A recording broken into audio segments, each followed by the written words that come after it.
namin yung tungkol dun sa post sa FB yung stray dog na pangalan ay Tiger, kapangalan pa ng pusang pinapakain ko. Grabe yung inabot, kawawa naman. Dahil lang dun sa kakapirasong karne na kinuha niya, kasi syempre gutom yun, diba? Para patayin niya ng ganun-ganun lang, diba? Bilang may alaga o per parent, sakit yun. Ako nga, nagpapakain nga ako ng mga hindi ko kilalang aso eh. Tapos malalaman mo yung ganung balita na nagdahil lang sa kakapiraso. Hindi nyo po yun ikakayaman, kakapiraso lang yun para patayin yung walang kamuang-muang na aso, diba? Pwede nyo naman ipagtabuyan, pero ano ginawa nyo? Sinaksak nyo, pinatay nyo. Ngayon masaya na kayo dahil nakapatay kayo dahil sa galit nyo. Kung kaya nyo yung gawin sa aso, panigurado kaya nyo gawin sa tao yan, diba? Nasa ugali nyo lang yan eh. Yung tindera na yun na walang habas na sinaksak si Tiger, karma na lang ang dadating sa'yo. Tanda mo yan. Nakakagigil kasi kami mga dog lover, mga pet lover, halos hindi nga namin padapuan ang ano yung mga alaga namin eh. Ako, nagpapakain ako ng mga stray dog. Gabi-gabi ako nagpapakain. Hindi ko yung kilala. Gumagastos ako para lang ma-sure ko na kumakain sila. Siyempre nakakalungkot, nakakagigil na makabasa ng ganong klaseng post, di ba? Ang dami na mga pet lover, napakadami na, dahil na-appreciate nilang buhay ng mga nilalang na to. Pero ikaw na sumaksak kay Tiger, sana habang buhay bumagabag sa isip mo yung itsura ni Tiger, habang umiiyak siya, habang lumuluwa yung bituka niya.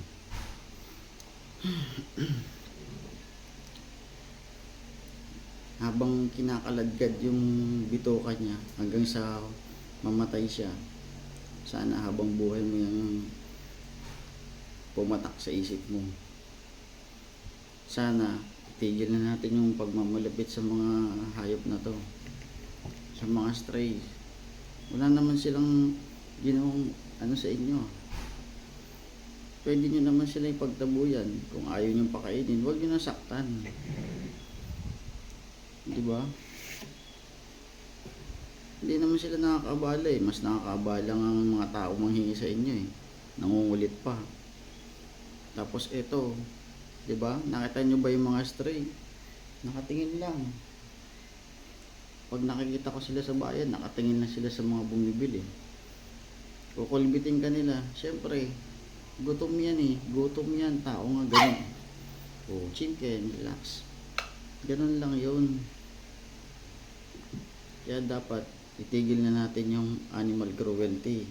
Kahit anong klase man yan, may buhay yan. Dapat hindi ganun. Diba? Hindi naman sila biniyayaan ng kakayahang magsalita, kakayahang magtrabaho. Kung biniyayaan sila ng ganon, hindi na nila tayo kukulitin, diba?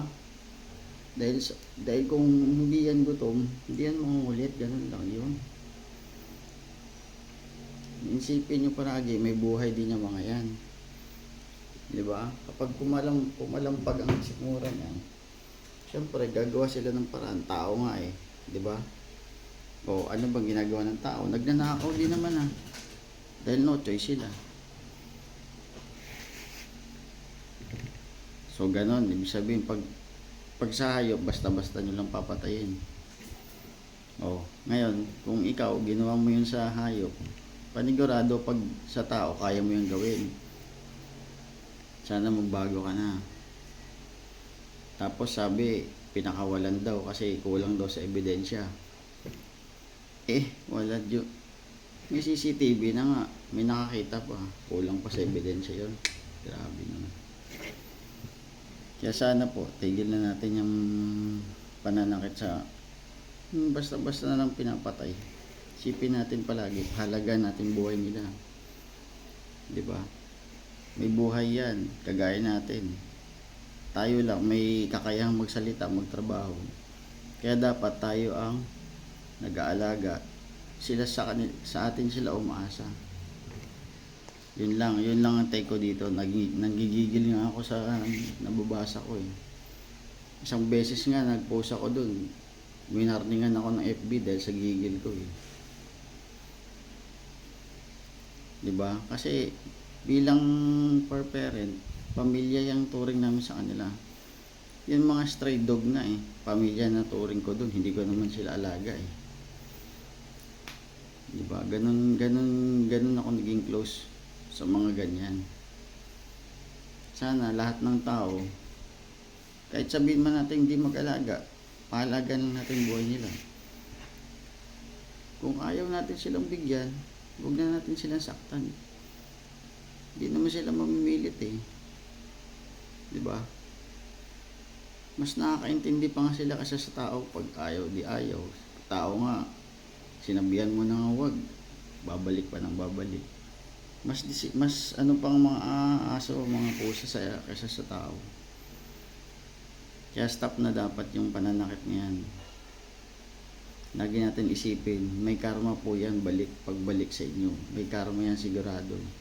Hindi man ngayon, sa panigurado, either bukas o sa mga susunod o sa darating na araw. Mahalin po natin sila, di naman sila nangaano eh. Diba, ang dami kong nababasang ganun. Wala namang ginagawa sa inyo yung mga stray. Minsan, ano yun? Anong klaseng nila lang yun nananakit na wala namang dahilan? Diba? Kung may makikita kayong mga aso na nangangagat, may dahilan po yan.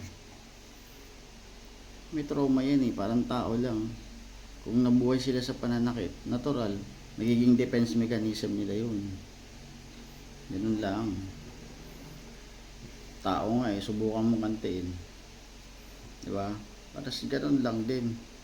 Ang pinagkaiba lang sa kanila, hindi sila biniyaya magsalita. Kaya di natin alam kung ano yung gusto nilang sabihin. Kaya dapat intindihin din natin, may buhay din sila.